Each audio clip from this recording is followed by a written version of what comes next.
রব্বুল আলামিন বলবেন, মালাকুল মাউত কেঁদো না, এটাই দুনিয়ার বিধান, আমি আল্লাহর দেয়া বিধান, এটাই জন্মালেই মরতে হয়। যাও, জান্নাত জাহান্নামের মাঝখানে একটা জায়গা আছে, জায়গাটার নাম হলো আরাফ। এই আরাফের মধ্যেখানে যে দাঁড়াও, ওখানে যে মালাকুল মাউত কাঁপতে থাকবে। মালাকুল মাউত বলবে, আল্লাহ, সৃষ্টির শুরুতে যদি জানতাম সবাইকে মৃত্যুদান করার পরে, রুহু কবজ করার পরে আমাকেও মরতে হবে, তাহলে এই কঠিন দায়িত্বের ব্যাপারে আপনার কাছে ক্ষমা চাইতাম। আজকে আমারও যে ভাগ্য বরণ করে নিতে হবে সৃষ্টির শুরুতে, আমি এটা কল্পনাই করতে পারি নাই। আল্লাহ বলবেন, নো টক, মুত, ইয়া মালাকাল মাউত, মরে যা, মুত, মরে যাও। বলার সাথে সাথে মালাকুল মাউত এক বিকট চিৎকার হাঁকিয়ে মরে যাবে। মালাকুল মাউতের চিৎকারটা সেদিন এত ভয়ঙ্কর হবে, বিষ্ণু ঈসা ইসলাম বলেন, ওই চিৎকারের আওয়াজ যদি পৃথিবীর মানুষেরা কান দিয়ে শুনতে পেত, তাহলে কিয়ামত সংগঠিত হওয়ার জন্য আলাদা করে ইসরাফিলের সিঙ্গার প্রয়োজন হতো না। ওই চিৎকারের আওয়াজে প্রতিটা মানুষ কানের পর্দা ফেটে ওই জায়গায় লাশ হয়ে পড়ে যেত। এবার ডানে বায়ে সামনে পেছনে উপরে নিচে কেউ নাই, একজন ছাড়া। জোরে বলতে হবে, তিনি কে? আল্লাহ তখন পৃথিবীকে একটা ডাক দিবেন, বলবেন, ইয়া দুনিয়া আইনা আনহারুকি, এই পৃথিবী তোর নদীগুলো কোথায়? ইয়া দুনিয়া আইনা আশজারুকি, এই পৃথিবী তোর গাছগুলো কোথায়? বটতলা। ইয়া দুনিয়া আইনাল জিবাল, তোর বড় বড় মাউন্ট এভারেস্ট পাহাড়, আলাস্কা পর্বতমালা, আলপস পর্বতমালা, এগুলো কোথায়? তুর পাহাড় আজকে কোথায়? ইয়া দুনিয়া আইনাল মুলুক, রাজা বাদশারা কোথায়, যারা ক্ষমতার দাপটে পা জমিনে ফেলতে চাইতো না? আইনাল জাবাবেরা, অত্যাচারী স্বৈরা শাসকগুলো আজকে কোথায়? কোথায় আজকে? কোনো আওয়াজ নাই। আল্লাহ তখন হুঙ্কার দিয়ে বলবেন, লিমানিল মুলকুল ইয়াউম, who belongs the kingdom today. Allah চিৎকার দিয়ে বলবেন, আজকে ক্ষমতা কার? আওয়াজ করে বলেন, সেদিন ক্ষমতা কার? আল্লাহ সেদিন প্রশ্ন করে নিজেই নিজের প্রশ্নের উত্তর দিবেন, লিমানিল মুলকুল ইয়াউমা লিল্লাহিল ওয়াহিদিল কাহ্হার। সেদিন ক্ষমতা দুনিয়ার কোনো রাজার নাই, কোনো বাদশার নাই, কোনো স্বৈর শাসকের নাই, কোনো সুলতানের নাই, কারো নাই। সেদিন ক্ষমতা চলবে একজনের, তিনি কে? তার নাম হচ্ছে রহমান। তার নাম কি? আরো জোরে বলেন, কি নাম? এজন্য রহমান কারে বলে আজকে চিনতে পারছেন? তার দয়ার শেষ আছে? তার ক্ষমতার কোনো কুল কিনারা আছে? তার ধনভাণ্ডারে কোনো কমতি আছে? এজন্য লা বিশাইইন মিন নিআমিকা রাব্বানা নুকাযযিবু ফালাকাল হামদ, we don't deny any of your mercy and blessings, all praises to you. Allah, তোমার কোন নিয়ামতকে আমরা অস্বীকার করি না। আল্লাহ প্রথমে ধমক দিয়ে বলছেন, এই মানব জাতি আর জিন জাতি, আমার কোন নিয়ামতকে অস্বীকার করবি? আমরা বলি, কোনটাই অস্বীকার করি না। সকল প্রশংসার মালিক একজন, তিনি কে?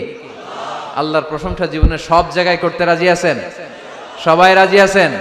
কে কে রাজি? হাত তুলে আল্লাহরে দেখান। কুল্লু মান আলাইহা ফান ওয়া ইয়াবকা ওয়াজহু রাব্বিকা যুল জালালি ওয়াল ইকরাম। পড়েন, কুল্লু মান আলাইহা ফান ওয়া ইয়াবকা ওয়াজহু রাব্বিকা যুল জালালি ওয়াল ইকরাম فبأي آلاء ربكما تكذبان। পড়েন সুবহানাল্লাহ। আল্লাহ বললেন, মহাবিশ্বে যা দেখতে পাও সব শেষ হয়ে যাবে, যা দেখা যায় সব ধ্বংস হয়ে যাবে একজন সত্তা ছাড়া। চিল্লায়া বলেন, তিনি কে? আমরা চিরকাল থাকার জন্য পৃথিবীতে আসছি না? কে কে আজীবন বাঁচবেন? হাত তোলেন তো। বাঁচবো কেউ? আমরা কেউ বাঁচবে? বেঁচে থাকবে একজন সত্তা, তিনি কে? তিনি অব্যয়, তিনি অক্ষয়, তার লয় নাই, তার কোনো ক্ষয় নাই, তিনি সদা জাগ্রত, সদা সজাগ, তিনি হচ্ছেন আল্লাহ রাব্বুল ইজ্জত। চিল্লায় কোন ঠিক কিনা? সবাই মরে যাবো আমরা, সবাই, কেউ থাকবো না। এই পৃথিবী থাকার জায়গা নয়। কিয়ামতের সময় আল্লাহ তাআলা মালাকুল মাউতকে বলবেন, সবার রূহ কবজ করে ফেলো, সবার, কেউ থাকবে না, সবার রূহ কবজ হয়ে যাবে। আল্লাহ মালাকুল মাউতকে বলবেন, মালাকুল মাউত কি অবস্থা? বলবে, সব শেষ। মাইয়াবকা, কে বাকি? মালাকুল মাউত বলবে, জিনেরা বাকি, যাদেরকে দেখা যায় না। আল্লাহ বলবেন, জিনদেরকেও শেষ করে ফেলো, রূহ কবজ করো। মালাকুল মাউত আজরাইল জিনদের রূহ কবজ করবে। আল্লাহ এবার জিজ্ঞেস করবে, ইয়া মালাকাল মাউত আখবিরনি মাইয়াবকা, এবার বলো আর কে বাকি? মালাকুল মাউত বলবে, আল্লাহ মানুষগুলো সব শেষ, জিনগুলাও শেষ, এবার বাকি ইবলিশ শয়তান, ইবলিশরেও শেষ করো, ইবলিশও শেষ। আল্লাহ আবার জিজ্ঞেস করবেন, ইয়া মালাকাল মাউতি মাইয়াবকা, আর কে বেঁচে আছে বলো? মালাকুল মাউত বলবে, আল্লাহ আপনার কথা অনুযায়ী পৃথিবীর সব মানুষের রূহ কবজ করলাম, সব জিনদের রূহ কবজ করলাম, ইবলিসের রূহ কবজ করলাম, এখন আছে শুধু ফেরেশতারা। আছে কারা? যাও ফেরেশতাদের রূহ কবজ করো, ফেরেশতাদের রূহ কবজ হয়ে যাবে। এবার আল্লাহ জিজ্ঞেস করবেন, ইয়া মালাকাল মাউত আখবিরনি মাইয়াবকা।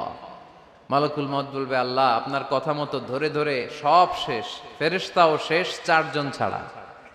কয়জন ছাড়া? জোরে বলেন, কয়জন ছাড়া? ইসরাফিল, জিব্রাইল, মিকাইল, আজরাইল। আল্লাহ এই 4 জন আমরা বাকি। আল্লাহ বলবে, যাও ইযহাব ইনতালিক ইলা জিবরিল ওয়াকবাদ রূহা, জিব্রাইলের রূহ কবজ করো। ইযহাব ইলা ইসরাফিল ওয়াকবাদ রূহা, ইসরাফিলের রূহ কবজ করো। ইযহাব ইলা মিকাইল ওয়াকবাদ রূহা, রূহ কবজ করো। ওই 3 ফেরেশতাও শেষ।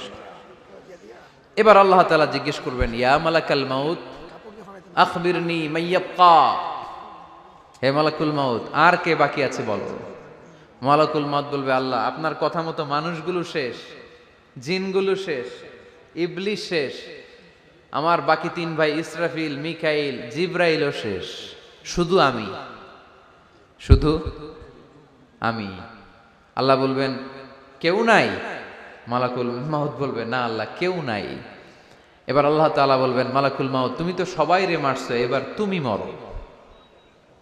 এজন্য আল্লাহ কোরআনে বললেন, ওয়ামিন আয়াতিহি খালকুস সামাওয়াতি ওয়াল আরদি ওয়াখতিলাফু আলসিনাতিকুম ওয়া আলওয়ানিকুম ইন্না ফি যালিকা লাআয়াতিন লিল আলিমিন। নিশ্চয়ই আল্লাহ তাআলার অসাধারণ সৃষ্টি শৈলীর মধ্যে একটা সৃষ্টি শৈলী হলো আকাশ জমিন সৃষ্টি, আর একটা সৃষ্টি শৈলী হলো ভাষার ভিন্নতা, 3 নাম্বার সৃষ্টি শৈলী হলো গায়ের রঙের ভিন্নতা। সুবহানাল্লাহ।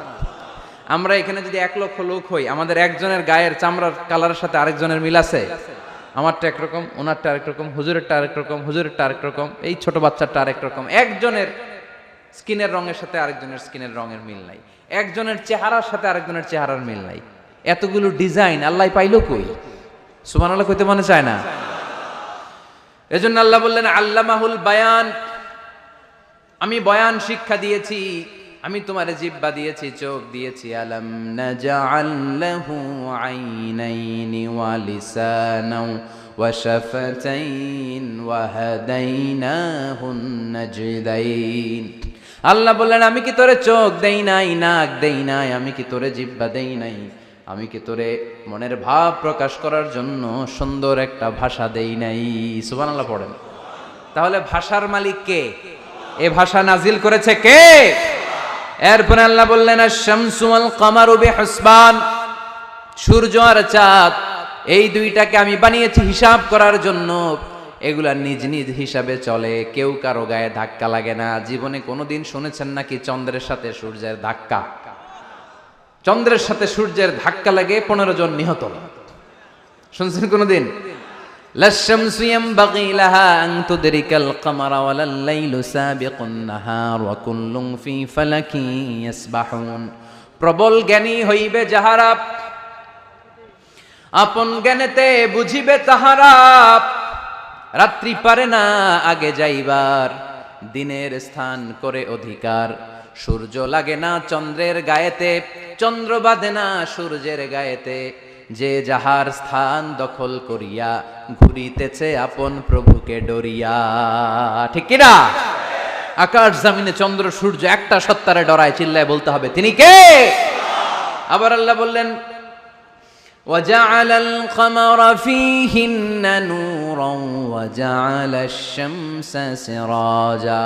রব্বুল আলামিন চাঁদকে বানিয়েছেন দ্যুতি স্বরূপ, সূর্যকে বানিয়েছেন জ্যোতি স্বরূপ। চাঁদের আলোর মধ্যে তেজ নাই, আছে, কিন্তু সূর্যের আলোতে তেজ আছে না নাই? চাঁদকে আল্লাহ অনেকটা বানিয়েছেন ডিম লাইটের মতো। কি লাইট? ময়মনসিংহে নাই না? ডিম লাইটে খুব গরম লাগে না? কোনো গরম লাগে? বরং আরাম লাগে, তাই না? কি সুন্দর ডিম লাইট, তো চাঁদ হচ্ছে ডিম লাইট। ডিম লাইট মিটি মিটি জলে, এটা আকাশে টাঙিয়ে দেওয়া প্রাকৃতিক ক্যালেন্ডার, তাই না? কারণ এই ক্যালেন্ডার দেখে দেখে যেমনি আমরা কাজ করি, তেমনি চাঁদ দেখে আমরা রোজা রাখি, চাঁদ দেখে আমরা ঈদ করি, চাঁদ দেখে শরীয়তের সব কার্যক্রমগুলো পরিচালনা করি। চিল্লা এখন ঠিক কিনা? এজন্য বিশ্বনবী বললেন সুমু লি রুইয়াতিহি ওয়া আফতিরু লি রুইয়াতিহি।